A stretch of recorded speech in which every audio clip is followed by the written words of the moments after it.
My name is Sophia Wilson, and I'm 29 years old.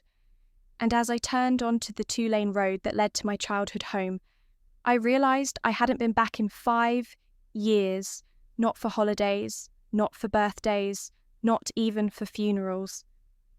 Now, here I was, gripping the steering wheel, like it might slip through my fingers. My palms were slick with sweat despite the chill of early October outside. I flexed my hands. No use. The nerves were stubborn. Like everything else in my life these past few years, they wouldn't be ignored. My hometown in Idaho looked exactly the same: flat fields, rows of bare trees, pickup trucks parked in front of diners. A town that aged without evolving. I could almost hear the voices again, small town gossip, drifting through the windows. Sophia, the one who ran off to the military. What a shame. The back seat of my car held a garment bag, zipped shut with quiet defiance. Inside it, my full Air Force service dress uniform, pressed and perfect. The Silver Eagle insignia pinned just beneath the nameplate still felt unreal to me sometimes. Colonel Sophia Wilson. It had a weight to it heavier than any medal I'd ever worn. Next to the uniform, a slim velvet box held a recent meritorious service medal. Folded neatly underneath was a letter. Effective immediately, you are hereby assigned as lead liaison to Project Atlas in cooperation with Orion Defense Systems. The contract worth $2 billion. My job overseeing every inch of it. And no one in that house I was about to enter knew any of this. They still thought I was the girl who filed paperwork at a desk or carried coffee for someone more important. The nice soldier who never quite lived up to her potential. The one who turned down Stanford and a guaranteed corporate job to put on a uniform. As far as they were concerned, my brother Blake had succeeded, and I had disappeared. 5 years, and not one of them ever called to ask how I really was. Now I'm coming home with more power and responsibility than any of them could imagine. The sun dipped lower as I pulled into the driveway. My parents' house still looked like it hadn't been painted in a decade. Faded blue siding a porch swing that creaked like it was stuck in time. The pine tree in the yard leaned the same way it did when I was 10, still whispering secrets I used to believe were only for me. I killed the engine and sat for a moment. The ticking of the cooling car filled the silence. I glanced at the front door. Behind it, I knew exactly what waited: polite tension, outdated expectations, and a family dinner where I would be expected to smile while they praised Blake for his latest promotion. He'd just been made senior project manager at Orion Defense Systems, our father's company. They would toast his success, speak of his future in the firm, and not once ask about my work. Because to them, what I did wasn't real. To them, I was still the black sheep who traded boardrooms for barracks. But tomorrow, they'd find out the truth. Tomorrow, when Orion's CEO arrived to meet the Pentagon liaison for Project Atlas, they'd see me walk into that room, in uniform, with authority, and they'd hear her say, "Good morning, Colonel Wilson." I reached into the back seat and touched the garment bag, running my fingers along the outline of the Silver Eagle beneath the fabric. They think I'm just a soldier. What they'll learn is that I'm the one standing between their company and the Department of Defense. I stepped out of the car, gravel crunching beneath my boots. The wind tugged at my coat. I took one last breath, bracing myself like I was heading into battle not with enemies, but with the people who were supposed to love me the most. They don't know who I am now, but they will. Before I knock on that door and face what comes next, I want to ask you something. Where are you watching from? Drop your city in the comments below. And if you've ever been overlooked, underestimated, or dismissed by your own family, stay with me.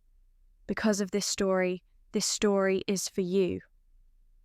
I opened the door with the same hand that once waved goodbye to this house half a decade ago, back when I was still someone they believed they could shape.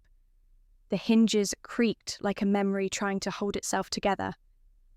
Inside, the scent of cinnamon and something fried clung to the air. Everything looked exactly as I had left it, like time hadn't moved, only I had.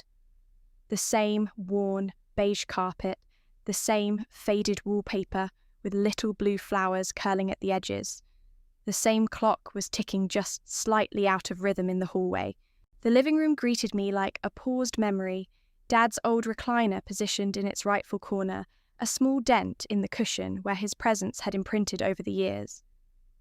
A stack of outdated magazines sat on the coffee table, just below the framed photo of Blake in his graduation gown from Northwestern. His diploma honours in business administration still hung above the mantel. There were no pictures of me, not even from high school, not even before the uniform.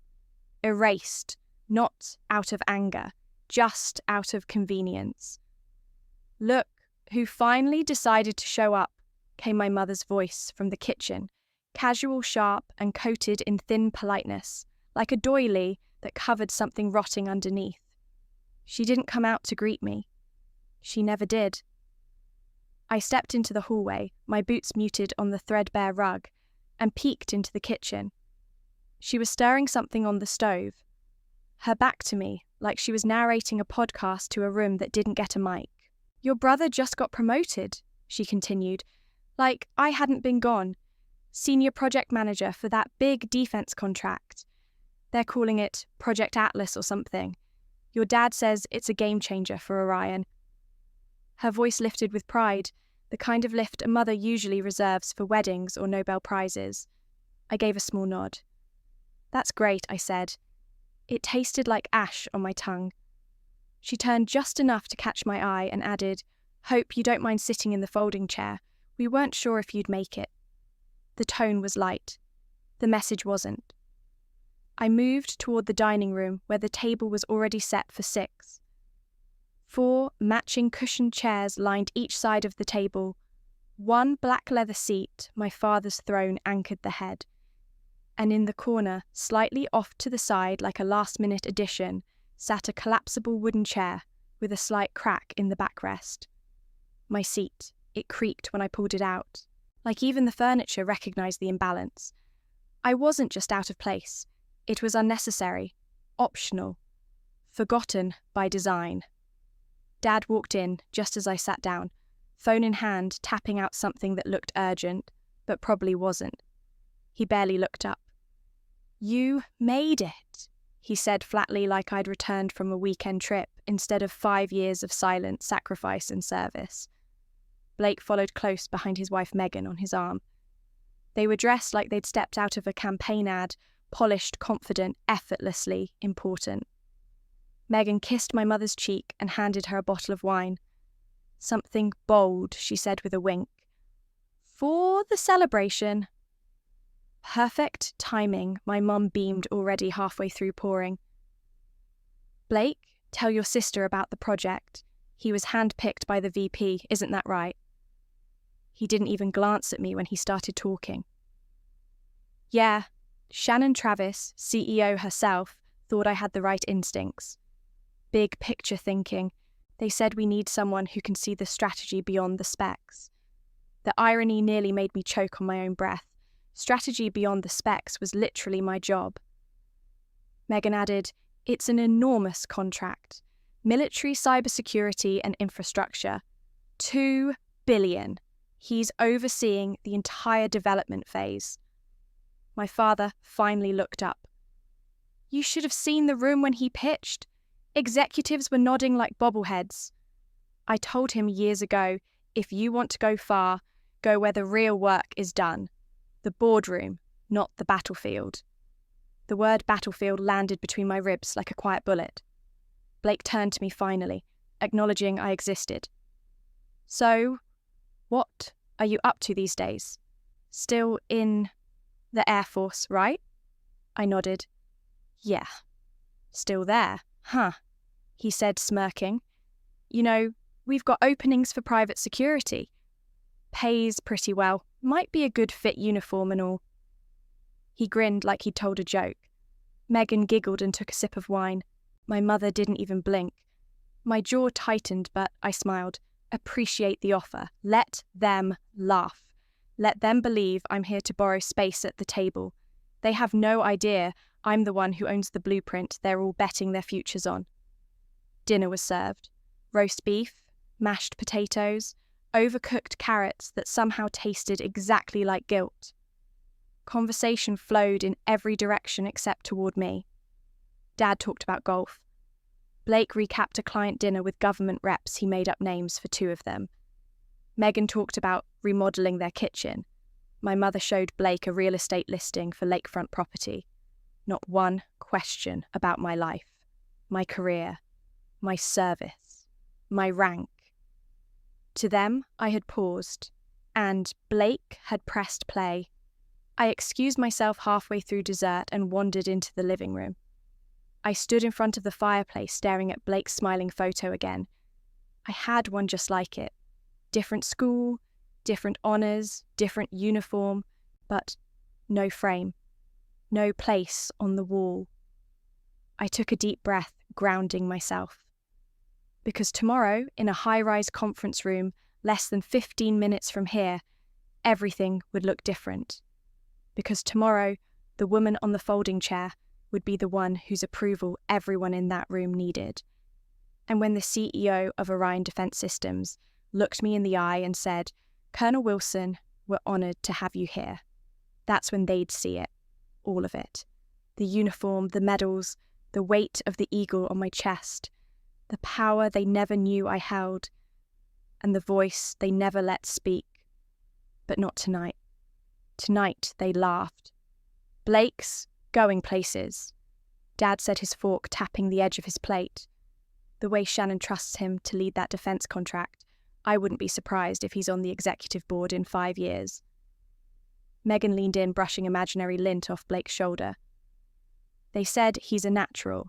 Strategy, communication, vision. Everything they want in a future leader. And the salary bump isn't bad either, Blake added with a smirk. High 6 figures plus bonuses tied to performance milestones. If the Pentagon likes what they see next quarter, game over. The table erupted in pleased murmurs, like someone had just announced a royal engagement. Then, Mum turned to me. Her voice was sugar-coated and razor-sharp. "Sophia, you still... What do logistics, or have they moved you up to?" "Something fancier now," before I could answer, Blake cut in. "Every time I see one of those army training clips, soldiers crawling through mud, shouting drills, I wonder if you're somewhere out there handing coffee to a general." He laughed like it was a clever punchline. "Or polishing someone's boots. I always said," Dad chimed in, "if you'd just listened to me, you'd be in a corner office by now. You had the grades, the scholarships. You could have had your name on a door at Orion. But no, you wanted to play soldier." "Hey," Blake said, snapping his fingers like he had just had a revelation. "I've got an idea. If you're still committed to the whole military thing, maybe I can save you. Come work for security at Orion. We've got an opening night shift, but I'll pull some strings, get you on days. Full uniform, double the standard pay. You'd look good guarding the lobby, real patriotic." The whole table laughed, not cruelly, not maniacally, just comfortably. Like this was tradition. Like my humiliation was a family heirloom passed down with the turkey and green bean casserole. Even Uncle Ron joined in. "Hey, if she takes that job, maybe she can salute Blake on his way in. Keep it in the family," more laughter. Except Tiffany. Tiffany, my cousin on Dad's side, sat near the end of the table, quietly swirling her wine. She'd always been softer spoken, more watchful than loud. She didn't laugh. Instead, her eyes flicked toward me, not in mockery, but in something that felt like hesitation, maybe pity, maybe discomfort. But she didn't speak. Not here. Not in front of them. "You know," Blake added with a sideways glance, "there are people with Ivy League MBAs lining up for a shot at Orion. You could be one of them if you'd ever stop playing dress-up. Try a blazer instead of camouflage sometime." I sipped my water slowly. Let the ice melt on my tongue. Let the heat in my chest settle. They didn't know. They had no idea that the woman they were mocking wasn't just a soldier. She was the Pentagon's lead liaison on Project Atlas, the very contract Blake thought he was managing. And tomorrow I'd sit across from his CEO, in uniform with the final say on whether that $2 billion agreement even moved forward. So I smiled. A small, quiet thing. They think I'm just a soldier, I thought. Let them. Because tomorrow, when I decide whether or not to greenlight their future, they'll understand exactly how much that coffee they joked about is worth. That's when they'd see it. All of it. The uniform, the medals, the weight of the eagle on my chest, the power they never knew I held, and the voice they never let speak. But tonight, that voice was silent because the room didn't have space for it. The roast beef had grown cold on my plate, but no one seemed to notice. The room hummed with the kind of self-satisfaction that only comes when everyone believes they've already won the narrative. And I was merely a footnote, if that. Blake's going places, Dad said, raising his glass halfway in a toast to no one. Shannon knows talent when she sees it. She told me he's got a future beyond this project, maybe even on the executive path. Megan leaned in with a proud little laugh. He's got that mix of technical skill and leadership charm. The team is calling him a born closer. You know, someone who seals the deal. Blake shrugged with theatrical modesty. It's just about seeing the bigger picture. Strategy beyond specs. The military people will sign off on whatever we deliver, as long as it looks polished. He shot me a glance across the table. Just a flicker. Just enough to know it was aimed. The air thickened, and then Mom jumped in cheerful and sharp. Sophia, are you still what's it called again? Logistics specialist? Did they move you up yet, or are you still hauling boxes and filling forms? Before I could form a single word, Blake chimed in, mock concern in his voice. You're still enlisted, right? Every time I see one of those army commercials, mud-sweat people doing push-ups in the rain, I imagine you in the background, handing someone a towel. Or coffee, Dad said, laughing. Back in my day, we called that morale support. You could have been VP by now, Sophia, he added, turning serious for a second. You had everything lined up. If you'd just taken that internship at Orion, like I suggested, we'd be introducing you to Shannon as a rising star, not whatever you're doing now. Still got that uniform though, huh? Blake said, a teasing tone in his voice. You know, if you're really committed to the whole soldier lifestyle, maybe we can help you out. He leaned back in his chair, folding his arms like he was about to do me a favor. We're expanding security at Orion. Top of the line. Very respectable. You could wear your uniform, stand at the front desk and salute people on the way in. He grinned. I'll make sure they pay you double just for being family. A burst of laughter erupted around the table. Dad chuckled. Uncle Ron slapped the table. Even Megan giggled like he'd just pitched a line from a sitcom. Only one person didn't laugh. Tiffany. She was seated near the end of the table next to a half-full glass of wine and a plate she hadn't touched much. Tiffany, my cousin, on Dad's side, quiet, perceptive, always more listener than a talker. Her eyes flicked toward me, not pitying, but wary, as if she recognized the sharp edge in the room, the cruelty masked as casual teasing. But she didn't say a word. No one did. Honestly, Soph Blake continued, you should think about it. You'd be around people again, not stuck on some base doing whatever it is you do.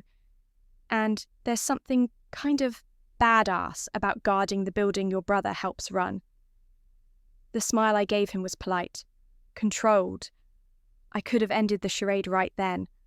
I could have told them that I was overseeing the very contract Blake thought he was managing, that I was the person who would approve or deny the next phase of Project Atlas, that Shannon Travis, his CEO, would be shaking my hand tomorrow and calling me Mom. But I didn't. Because silence, when chosen, is power. They think I'm just a soldier. Let them. Because tomorrow, they'll learn that the soldier they laughed at is the reason their deal even exists. Blake leaned back smug and satisfied. You know how many Stanford grads would kill for a foot in the door at Orion? You used to want that, remember? Maybe it's not too late. Trade in the fatigues for a blazer. See how it feels. I looked down at my plate, then up at the faces around the table. My father's pride, Blake's arrogance, my mother's thinly veiled disappointment, Megan's quiet condescension, Tiffany's conflicted silence. No one asked what I had done these past 5 years. No one asked where I had been deployed, what I had learned, what I had survived. No one asked about the medal in my bag, or the $2 billion contract I held in my hands. They didn't care, because to them, my worth had always been measured in titles they understood, and uniforms didn't count. I'm happy where I am, I said softly, my voice smooth as glass. They laughed again like I'd told a joke, but deep down, they wouldn't be laughing for long. Because tomorrow, the soldier they overlooked becomes the authority they answer to. And when that moment comes, I won't need to raise my voice. The uniform will speak for itself. Because tomorrow, the soldier they overlooked becomes the authority they answer to. And when that moment comes, I won't need to raise my voice. The uniform will speak for itself. That night, lying on the too-firm mattress in my childhood bedroom, I stared at the ceiling and let memories bleed through the silence like ink soaking into old paper. Everything in that room was curated to freeze me in time the version of me they'd approved of. The shelves still held my high school debate trophies, dusted with the kind of care that made it obvious they were meant to be seen, not remembered. There was a framed photo of me holding a microphone at regionals mid-speech, eyes on fire. I had been 17, standing at the front of a packed gymnasium, voice steady palms, dry arguments, sharp. When they called my name as the best speaker of the entire district, my father stood up and clapped the loudest. "That's my girl," he had shouted. I thought that moment meant everything would stay that way forever. I was wrong. When college applications rolled around, he sat beside me at the kitchen table reviewing my essays with a red pen, coaching me like a strategist. "Stanford, Columbia. Georgetown shoot high," he said, tapping the table like it was a war room. "And if you get into Stanford, I'll buy you that red hybrid you liked." No questions asked. I applied. I got in. Full scholarship. The acceptance letter came on a Thursday. The joy in his eyes when I told him was the kind of joy people bottle up and spend their lives chasing. For about 2 days. Then I told them, "I've accepted my ROTC offer. I'm going into the Air Force." I can still remember the stillness that followed, like every sound had been pulled from the room. My mother blinked 3 times, then said, "What does that mean for Stanford?" My father just stared. When he finally spoke, his voice was quieter than I expected. "You're wasting it. That's what this is. You're wasting your future on something that won't even respect your mind. They'll see you as a number, a uniform, not a leader." He didn't yell. He didn't need to.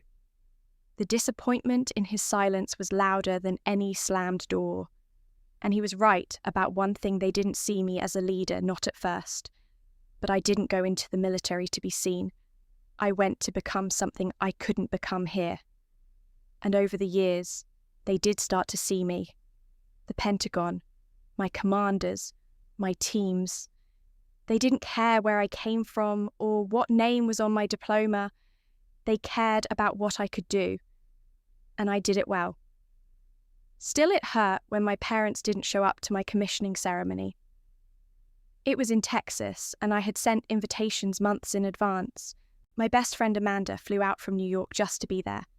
She took photos, bought me a new pair of boots, gave me a hug that made me feel less abandoned. That day, I wore my first set of lieutenant bars, with pride scanning the crowd for a familiar face that never arrived. My parents said they had a board meeting they couldn't skip. They apologized in a voicemail that sounded more like a scheduling conflict than a missed milestone. The same afternoon, Blake posted a photo on Facebook. He and my father clinking glasses with the caption, "Celebrating Blake's acceptance into Northwestern's MBA program." So proud it was time-stamped at the exact hour I was standing at attention, saluting my flag and swearing to serve. That was the day I stopped trying to win their pride. I stopped chasing their applause like it was oxygen. I stopped measuring my worth against the way they measured Blake's. But even then, even with that resolve, I never stopped wondering what it would feel like to hear my father say he was proud of me again. Not proud of my grades, or my voice, or my potential. Proud of who I'd become. Proud of the woman in uniform. The one who chose to lead, not because it came with a title, but because it came with a purpose. I rolled onto my side, the moonlight painting faint lines across the old carpet. On the shelf beside me, my debate championship plaque gleamed faintly next to a folded college acceptance letter with Stanford's crest. All curated. All part of the story they still told themselves was that Sophia Wilson had so much promise until she threw it all away. But they didn't know. That promise wasn't wasted. It had just taken a different path. And tomorrow, they'd see exactly where it led. I remember the first time I stepped onto foreign soil under orders not as a visitor, but as an officer tasked with real responsibility. The air in Kabul was thick with dust and tension. Our mission established a cyber defense protocol for an airbase under constant threat of digital intrusion. I was 23, freshly promoted to captain, in charge of a lean multinational team.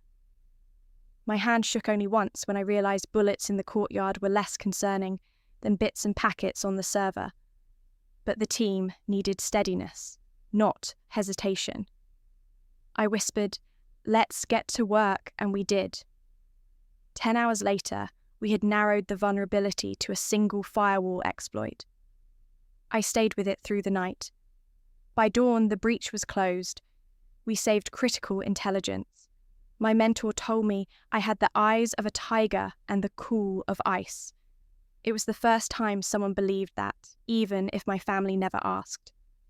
A year later, I was in Ramstein, Germany, this time, analysing suspicious traffic patterns flagged by Thor's hammer, the NATO base's intrusion detection system. I pored over logs when I spotted the anomaly, a slow, methodical probe targeting 16 air defence communications nodes. It wasn't just reconnaissance, it was too specific, and my gut said we had a 0-day exploit on our hands. I stayed silent at the briefing table, watching a junior officer propose we ignore it. "False positives," he said. But I couldn't. In that hallway, lit by fluorescent lights, I replayed every late-night drill, every cybersecurity class, every time I chose service over comfort. I spoke up. We isolated the code, trapped the thread. We had intercepted a coordinated cyber attack weaving through multiple NATO assets. My team's work was quiet, almost invisible, but that night we saved lives. Again, no call home. No family text thanking me for keeping them safe. But I understood something. Then validation was not their job. It would come from proving myself in moments when the stakes weren't headlines. They were operational integrity and human safety. Later, after earning the rank of major, I was handpicked by Pentagon leadership to spearhead a specialized task force in Fort Meade. Our assignment reinforced cyber resilience for critical bases, including Orion's new development. We ran simulations so realistic that the system practically cried uncle. We uncovered a covert infiltration attempt, an invisible tether that waited for a connection to jump into our command nets. I rewrote the protocol, shut it down at the root, and trained local personnel to stay ahead. By the end, the base declared 0 vulnerabilities. The task force earned accolades, but I stayed behind the scenes. No interviews, no ceremonies, just outcomes. And then came the call that changed everything, military liaison for Project Atlas. Knowing that Orion was on the other end, my father's company, my brother's future, I was deliberate in my silence. My appointment letter arrived the same week I earned full colonel. My job, final authority on compliance, security, designs, network integrations, everything. I would sign off on every blueprint, every subsystem, every encryption key. If something didn't align with Pentagon standards, it didn't proceed.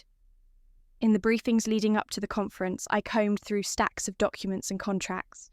I called in technical subject matter experts. I briefed the general officers.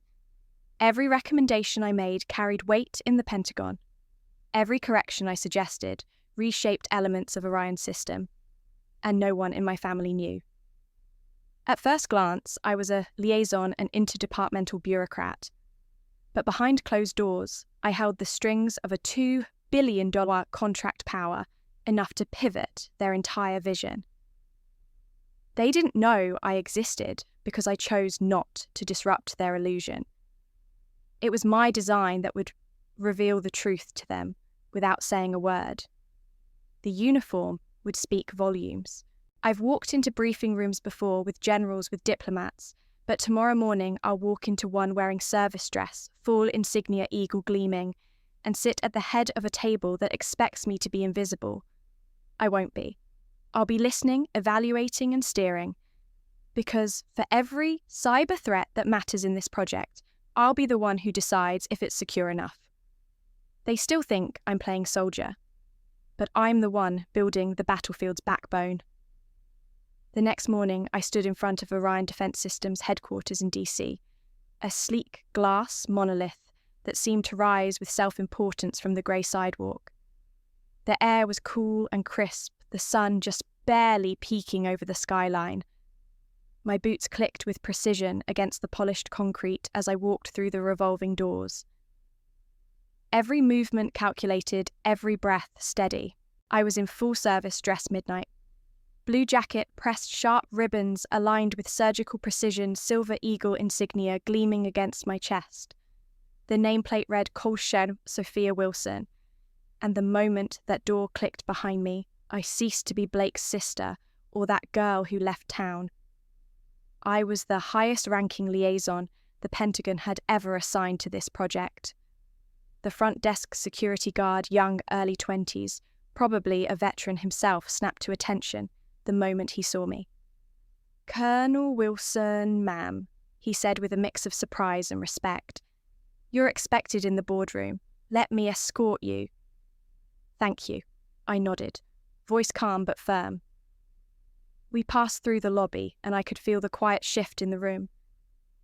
Heads turned, conversations paused. A few people whispered behind tablet screens, their eyes scanning my rank before flicking back to their emails. Some smiled.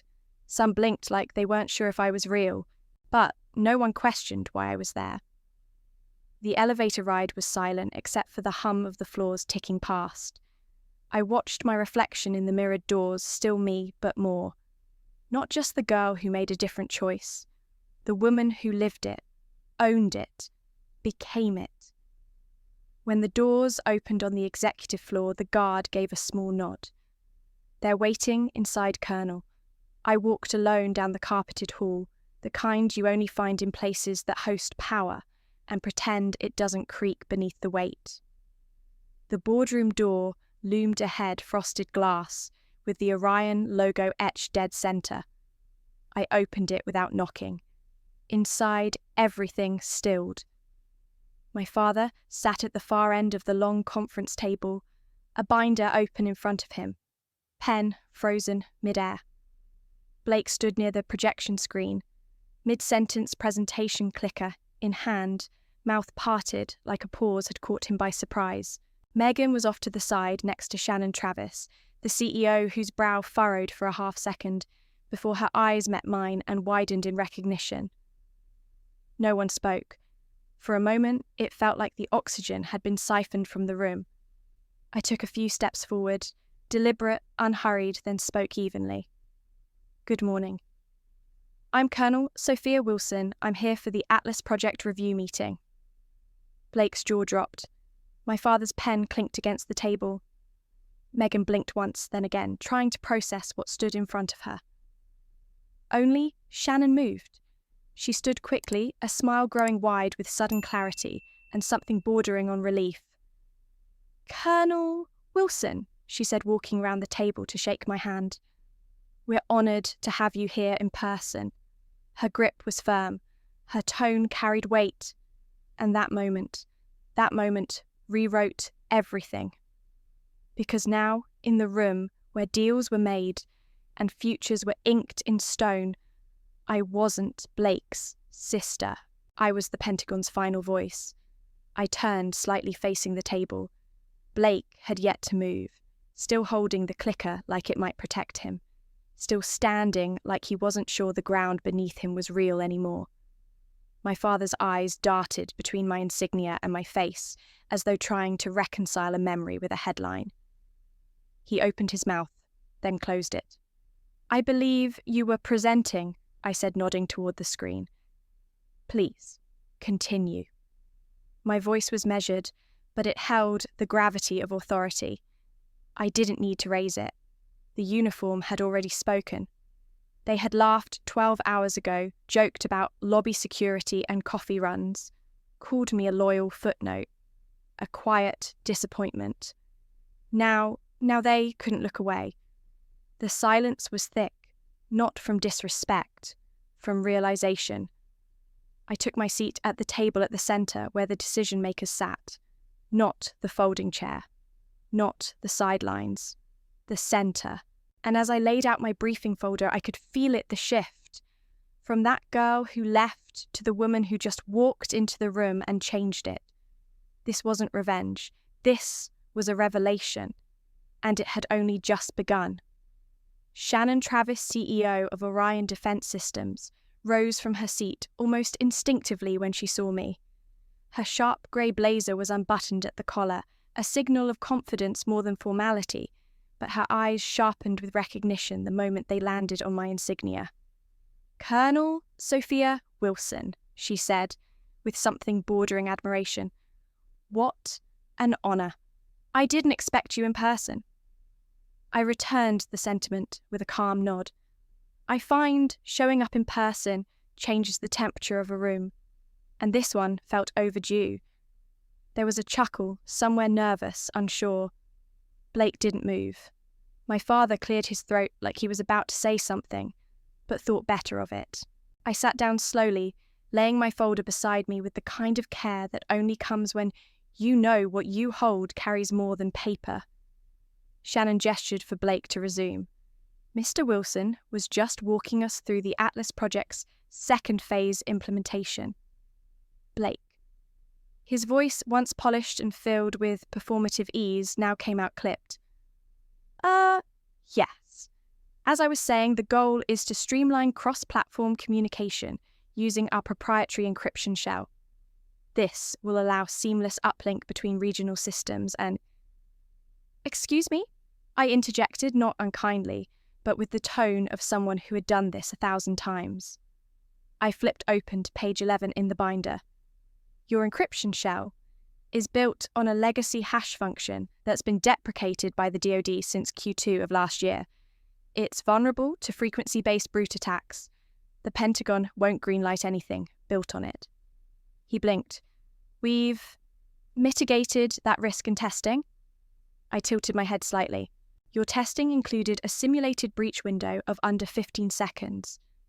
In wargame environments, that window expands to 90 seconds under stress, which means your mitigation collapses the moment latency spikes, say during real-world operations or cross-agency rerouting. I'm happy to share documentation from our Red Cell simulations. The room stilled. Someone in the back scribbled notes furiously. A tech officer cleared his throat and said, "We actually flagged that exact concern last month, but it got tabled." Shannon's gaze darted to Blake. "Why wasn't this escalated?" Blake floundered. We thought the risk profile didn't warrant a change yet." I looked at Shannon. "It does. No further elaboration, no emotion, just a fact." Colonel Shannon said, switching tone, "If there are other concerns you've seen..." I turned to page 27. The backup node plan assumes a 3-second reconnection time between satellites, but the Pentagon protocol requires 2.7 with a maximum drift of 30 milliseconds. This plan breaches that. Also, the hardware described in Appendix C still lists the Viper 8 series modems. They failed the cybersecurity certification in March. I could feel Blake shrinking by the second. He wasn't the centerpiece anymore. He was drafting behind a finished painting. But I didn't look at him. My words weren't aimed to embarrass, they were meant to protect billions of dollars and lives attached to this deal. Shannon adjusted her chair and leaned forward. Thank you for that clarity, Colonel. We'll initiate a technical review. I'd appreciate your team's collaboration. Absolutely, I said. Then, I added slowly, my role here isn't symbolic. I hold final review authority. If the specs fail the defense audit, the project halts.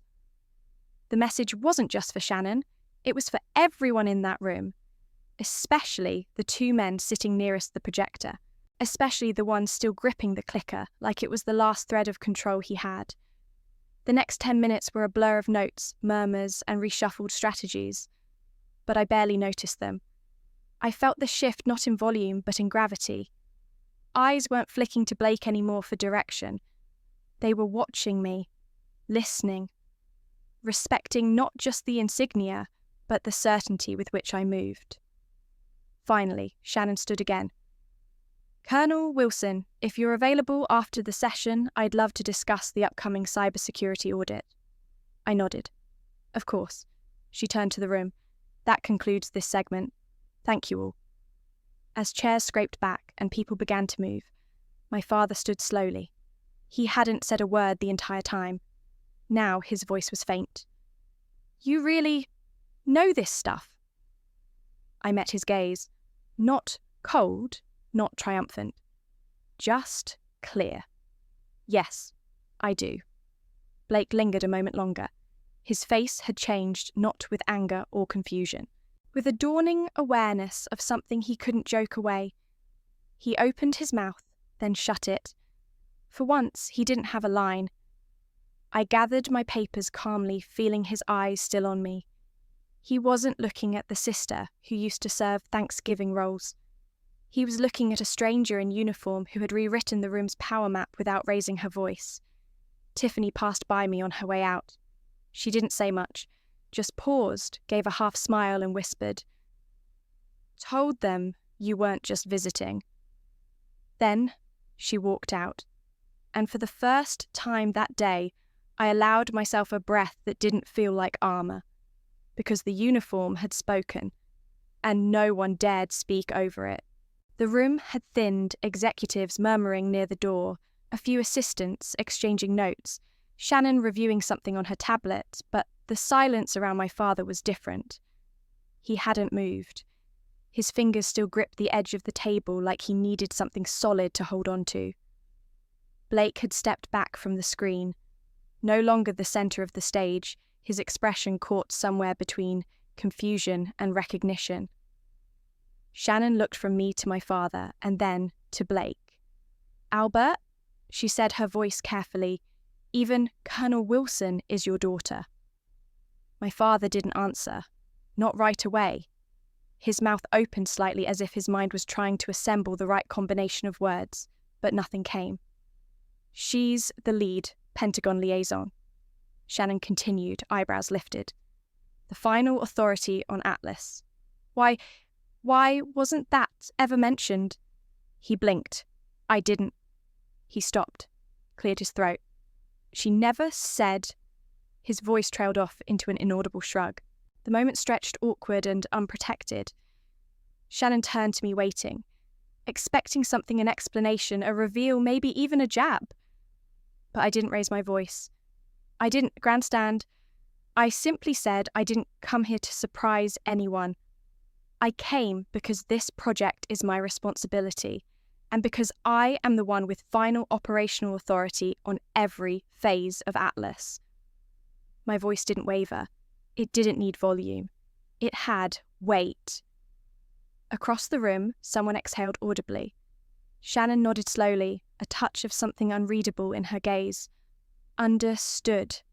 She looked back at my father, her tone shifting.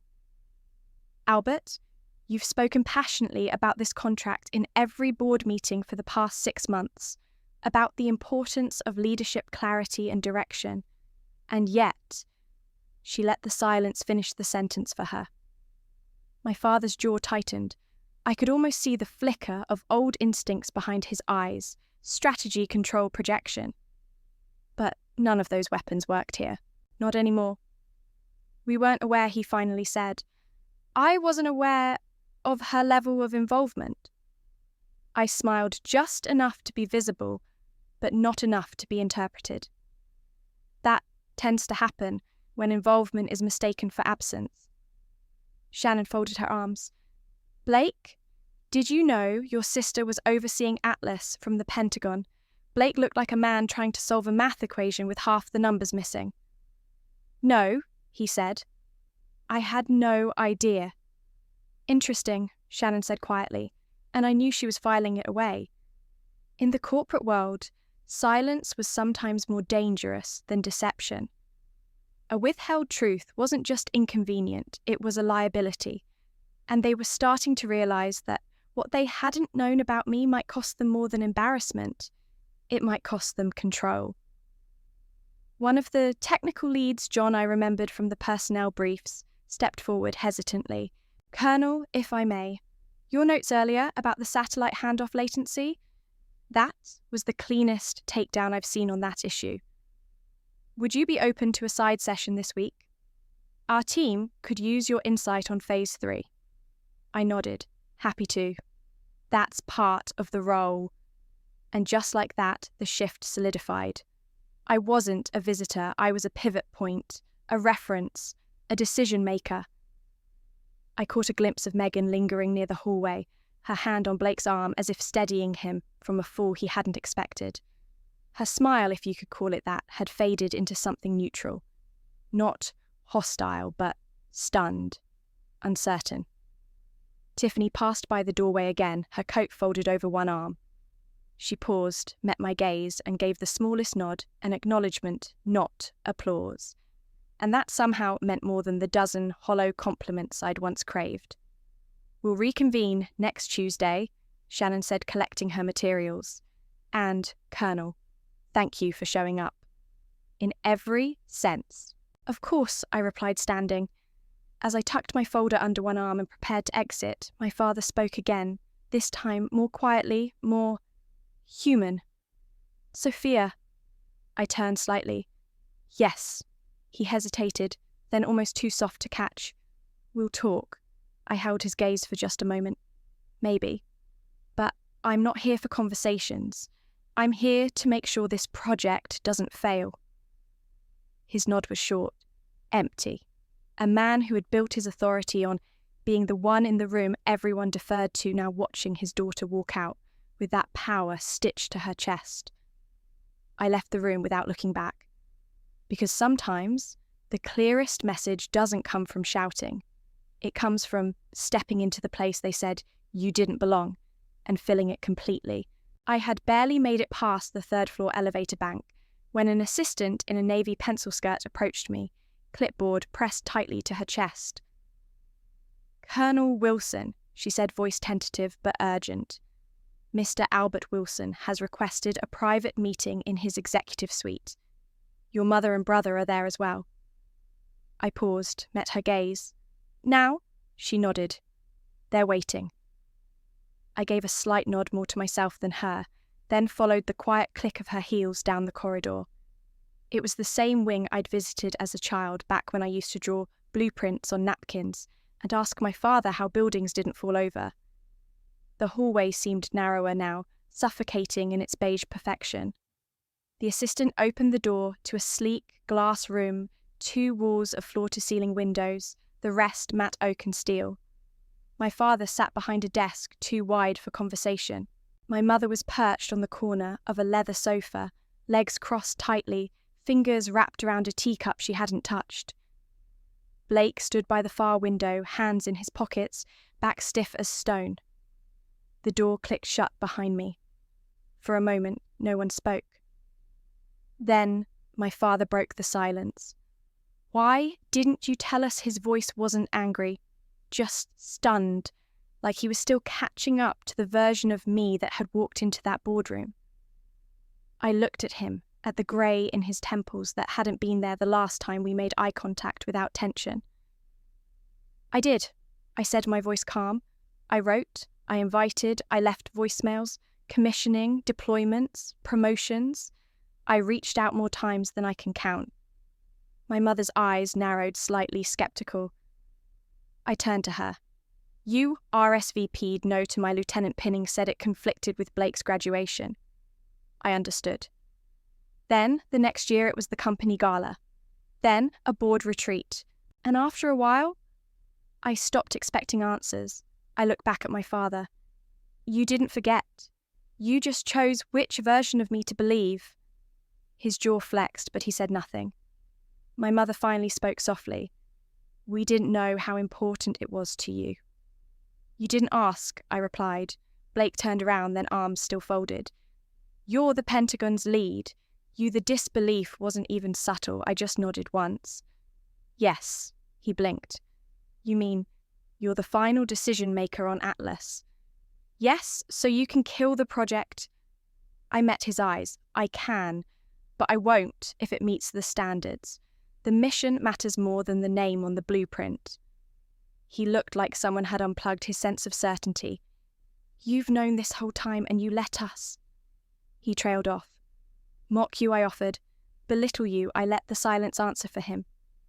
My father leaned back, his chair creaking slightly. Why didn't you stop us? I inhaled slowly. Because I don't need to prove myself to anyone anymore. I spent years trying to earn a seat at your table. Turns out I built my own. My mother finally put down the teacup. Sophia, you could have said something sooner. And what would have changed, I asked. Would I have suddenly earned a photo on the mantel? A real chair at dinner? No. You needed to see it, not heard it. Blake sat down hard on the couch opposite his wife, like his knees couldn't hold the weight of realization. This changes everything, he muttered. I looked at him. No, Blake, it just reveals what was already true. My father rubbed his temples. I misjudged you. You did, I said, not out of cruelty, but clarity. But the damage isn't in the underestimation, it's in the consistency of it. There was a long pause. Then my mother said, So, what happens next? I let the question hang. Next, I said, you keep doing your jobs, and I'll keep doing mine. This project is too important for personal vendettas. But no, this Atlas only moves forward if it meets every operational and cybersecurity benchmark I set. I will not compromise national defense because of family ties. My father's eyes searched mine. And us. You're still my family, I said. But from now on, I define how close that word sits in my life. Blake exhaled. You've changed. No, I said. I've just stopped shrinking. The air in the room shifted. Not warmer, not softer, but real. Honest. My mother stood up first. She didn't say another word, just nodded once and walked toward the door. Blake followed slower. When it was just my father and me, he said quietly, You've become someone I don't recognize. Then, maybe it's time you got to know me, I said, turning to leave. Behind me, the silence didn't sting. It clarified. 6 months later, my apartment in DC smelled faintly of rosemary chicken and eucalyptus candles, the kind of scent that filled the room without demanding it. I had arranged everything with the same precision I brought to mission briefings, placemats, aligned wine glasses, sparkling soft instrumental jazz curling through the air like a ribbon tying the evening together. It was the first time I'd invited my family over, not just to a space I lived in, but to a world I had built on my terms. They arrived just after 6. My mother in a muted silk blouse, hands gripping a bottle of red like a peace offering. Blake wore a blazer he probably bought to feel comfortable in rooms I now walked into daily.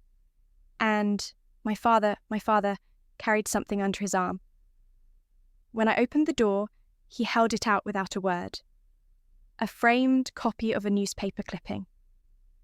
Colonel Sophia Wilson spearheads National Defence Initiative, it read. My photo mid-briefing focused unapologetic filled the top right corner. I thought maybe this should go somewhere important, he said.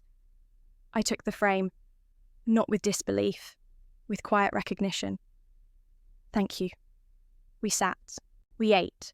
I served the meal myself, not because I had to, but because it grounded me. It reminded me that leadership didn't mean distance. It meant presence. And for the first time, no one asked Blake about Orion. No one filled the silence with polite dismissals or backhanded compliments. Instead, my father cleared his throat. How's the project coming along? Just that. No sarcasm, no passive-aggressive undertones, just curiosity. We've entered the integration phase, I replied. Communication systems have passed the redundancy threshold, and we've closed the last open vulnerability in the uplink pathway. The quantum transition test succeeded last Thursday. He nodded like he understood all of it. Maybe he did, or maybe he just understood it, mattered, and that was enough. Blake leaned in. Is it true you turned down a seat on the Orion advisory board? I sipped my wine before answering. They offered it 3 weeks ago. Politely, I declined. Why? He asked genuinely this time. Because influence is not the same as integrity, I said. I'd rather advise from a place where I'm not expected to protect anyone's image, just the mission. My mother's voice was quieter than usual. Do you miss it? The normal life? I looked around the room at the minimalist bookshelf filled with defence policy journals and memoirs by women who had to make space in rooms never built for them. At the oversized map of the world, marked with pins where I'd been stationed. At the 3 medals framed above my desk, not because I needed to flaunt them, but because I finally believed they deserved visibility. I don't miss what I never had, I said, but I love what I've built. For a long time, we just sat. No interruptions, no folding chairs, no invisible lines separating my presence from their approval. My father looked around the apartment and said, I used to think you were trying to prove us wrong. I was, I said, for a while. But then I realized that proving you wrong still gave you too much power over what I became. So I stopped. I stopped proving anything and started becoming. There was no defense in his eyes, just a man trying to unlearn everything he thought leadership looked like. I was wrong, he said, and not like a man caught, like a father letting go. Blake spoke next. I still don't know how you carried that uniform and that silence all these years. I met his gaze. You learn to carry things when you realize no one else is coming to. The candles flickered. Someone my mother maybe let out the kind of sigh that holds decades. And then for the first time in years, we talked. About the future, about what leadership could look like, about what it meant to rebuild respect, not on blood but on earned truth. I didn't need them to apologize. I didn't need a mantle full of old trophies. I had this, the dinner table, the eye contact, the headline is in a frame, and the questions they were finally asking. We ended the night without ceremony. My mother hugged me before leaving longer than usual. Blake said he'd call next week just to check in. My father lingered at the door. You did this, he said quietly, motioning to the framed article. All of it, with no one cheering you on. I did, I said, and now I don't need cheering. Just listening. He nodded. Then walked out into the DC night a little smaller than he arrived. Inside, I poured myself another glass of wine and stood at the window watching the city move.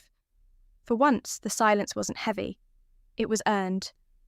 Because 6 months ago, I was the girl in the folding chair.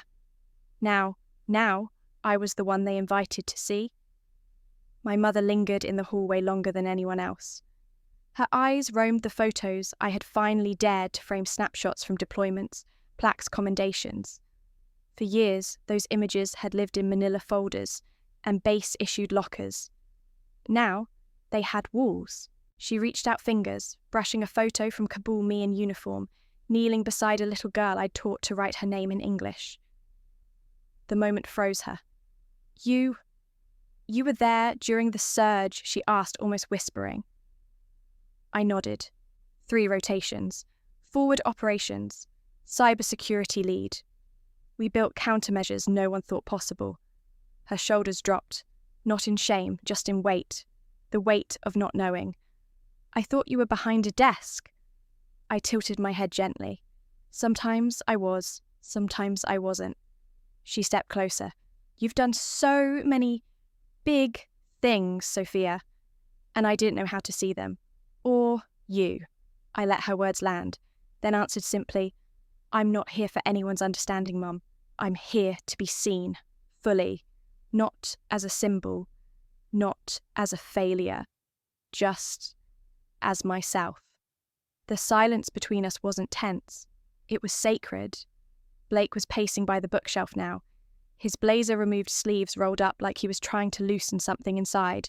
You're not just some field commander, he finally said. You're actually running this whole thing, aren't you? I'm a colonel, I replied. Not because of time in service. Because of what I've led, what I've built, what I've held together when it was easier to let things fall apart. He stopped pacing, looked me in the eye. I used to think leadership was about speaking loudest. Now I see it's about knowing when not to speak. I raised an eyebrow, a small smirk tugging at the corner of my mouth. Not bad, Blake.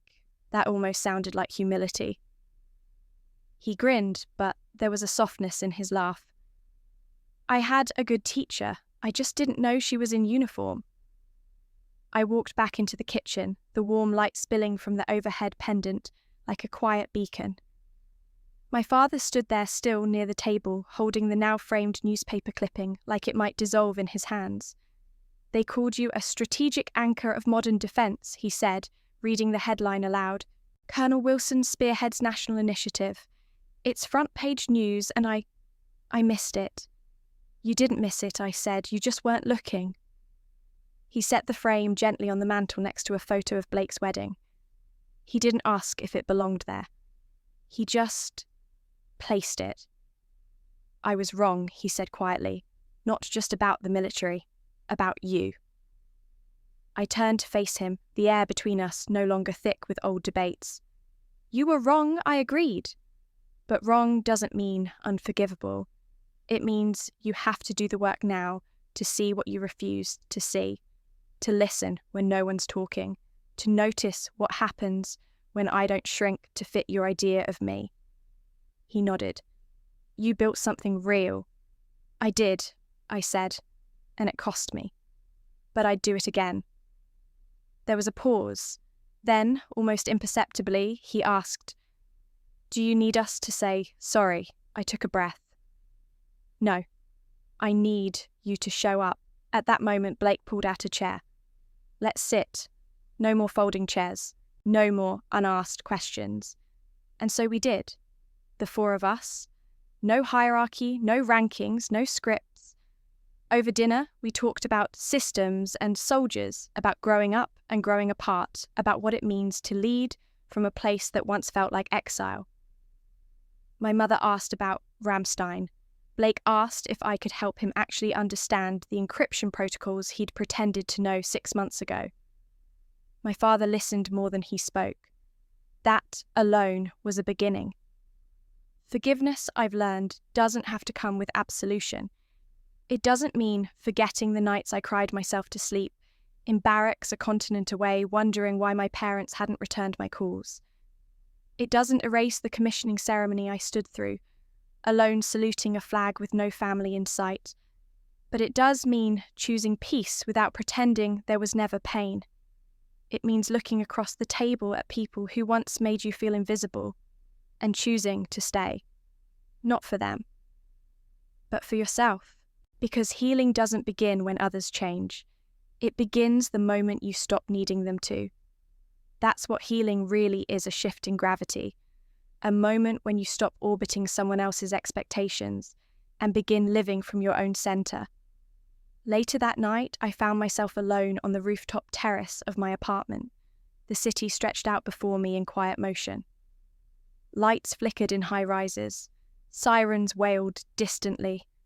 Washington, D.C., a city that only respected power when it was silent enough to be heard without shouting.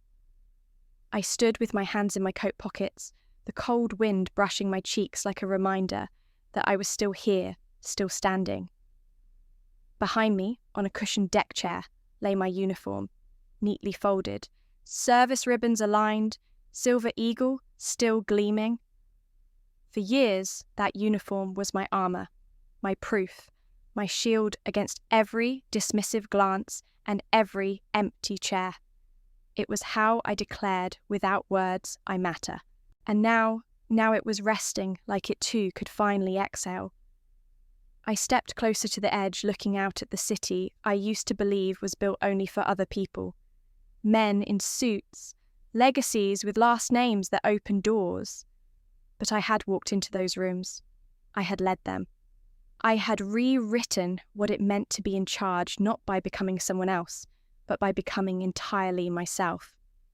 I used to think I had to prove something to my family, to make them see me, to earn back the space they never gave. But I don't think that way anymore. I don't need my father to read every briefing or memorize my rank. I don't need Blake to understand the complexity of cyber warfare. I don't even need my mother to remember which medals mean what. I only need this, that when they speak of me now, it's not in the past tense. That is when they think of leadership, they don't forget the daughter who built her own table, who didn't demand a seat, who simply showed up and stayed. I closed my eyes and whispered into the night, I'm not here to prove myself anymore. The wind didn't respond. It didn't need to. It had carried my silence for years, and now it carried my peace. Behind me, the soft light from my living room spilled onto the rooftop floor, casting a long shadow across the folded fabric of my uniform. A symbol of duty, of discipline, of a journey no one could rewrite. I used to think I had to prove something to them, I said aloud. Now I don't need them to understand. I just need them to look up and see me, not as the daughter who left, not as the sister who didn't follow the plan, but as the woman who chose to lead, not out of spite, not for applause, but because the mission was worth it. And so was I. And if you're listening to this, wherever you are, maybe from a childhood bedroom that still holds dust from your dreams, or a city apartment where your voice is still finding its place, I want you to know something.